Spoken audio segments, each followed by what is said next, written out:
বাল্য বিবাহৰ বিৰুদ্ধে পুনৰ আৰক্ষীৰ অভিযান বৰপেটা থানা অন্তৰ্গত বিভিন্ন স্থানত পুৱতি নিশালৈ চলিল বাল্য বিবাহ কৰা লোকৰ বিৰুদ্ধে আৰু বাল্য বিবাহৰ লগত জড়িত পৰিয়ালৰ বিৰুদ্ধে অভিযান বৰপেটাত আৰক্ষী আটক কৰিলে স্বামী পিতৃ শহুৰেককে আদি কৰি মুঠ 12জন লোকক বাল্য বিবাহৰ বিৰুদ্ধে চৰকাৰৰ কঠোৰ স্থিতিৰ পিছতো একাংশই সকলো নীতি নিৰ্দেশনাক বুঢ়া আঙুলি দেখুৱাই চলাই আহিছে বাল্য বিবাহৰ দৰে কাণ্ড শনিবাৰে নিশা বৰপেটাত আৰক্ষীয়ে গোপন সূত্ৰৰ পমখে দিয়ে বাল্য বিবাহৰ সৈতে জড়িত 12জনকৈ লোকক আটক কৰিছে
Ini garingan tulungnya.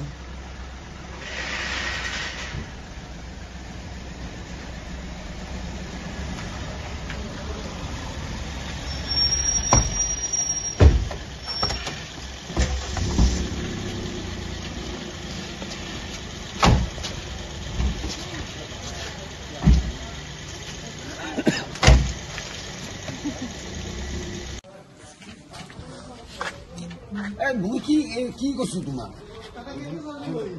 কেনেকে নিবি